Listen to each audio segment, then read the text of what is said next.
Psychopaths and sociopaths are very different, but in recent months the two disorders are being confused. This is partially because of Shane Dawson's documentary The Life of Jake Paul. It is very important that the two disorders do not get confused, as one is far worse than the other. So what are the differences between a sociopath and a psychopath? That is the question we are asking today on Life's Biggest Questions. Hello and welcome back to Life's Biggest Questions, the channel that asks the fundamental questions of life. I'm Charlotte Dobre. Hit that subscribe for more daily questions that will have you asking more questions. And if you want to connect with the creative team behind LBQ, our social media handles are posted in the description. The terms sociopaths and psychopaths are used quite freely in our society. There are a few huge differences between psychopaths and sociopaths, but in a lot of ways they are similar. Sociopaths are more likely to blend into society. You might know quite a few sociopaths in your life. Psychopaths are far more likely to get in trouble with the law. Let's talk about sociopaths first. A sociopath is someone with antisocial personality disorder.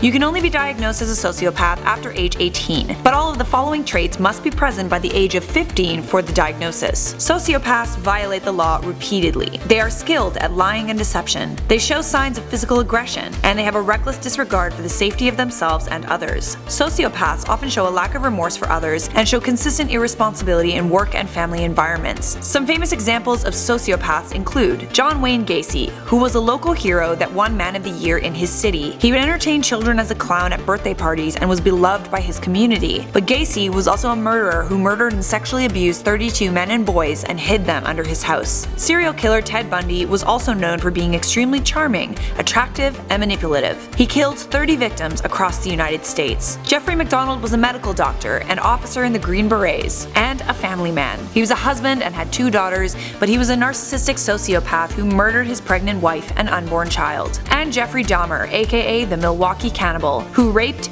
dismembered, murdered, and occasionally chowed down on 17 men and boys in the 1970s and 80s. So now that you know a little about sociopaths, let's talk about psychopaths. A psychopath is a little different. It can be reasonably stated that a psychopath is a more severe version of a sociopath. All psychopaths are sociopaths, but not all sociopaths are psychopaths, if that makes sense. Psychopaths also show a lack of guilt, remorse, and empathy for others. They lack deep emotional attachments. They are narcissists. Psychopaths can be extremely charming, manipulative, as well as dishonest.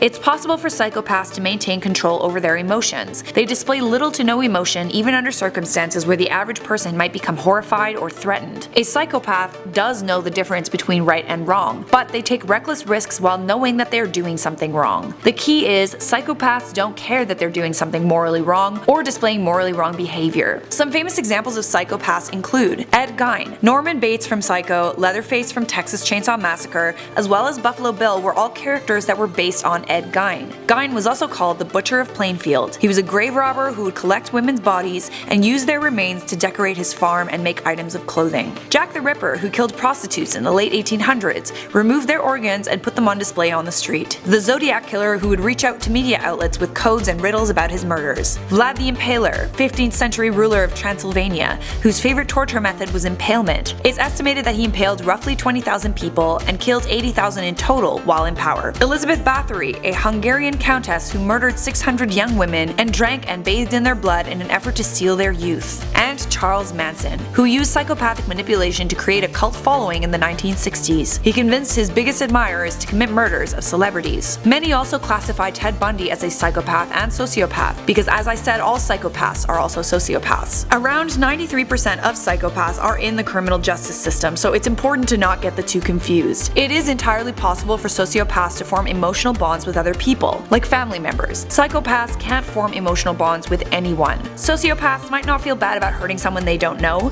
but they could feel bad about hurting someone they share a bond with. Over time, the behavior of sociopaths becomes less severe, but this is not the case with psychopaths. For example, sociopaths can learn the consequences of their behavior and adjust it. Psychopaths do not care about the consequences of their actions. Psychopaths are also not mentally ill and can't be sent to an insane asylum. In order to be diagnosed as mentally ill, you must not be able to understand the difference between right and wrong. Sociopaths do know the difference. The main difference between sociopaths and psychopaths is it is possible for a sociopath to have a conscience.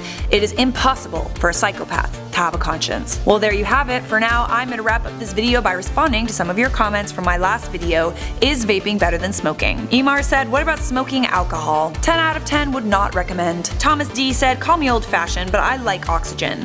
Unlike others, I'm not bored of breathing oxygen and smelling smells from food. That is great, Tom. Our video was just meant to point out the differences between vaping and smoking. It's always best to avoid either. Clay Talman said, can we give a thumbs down to the 29 people who are not Charlotte fans? Hey now, it's okay if you're not a fan.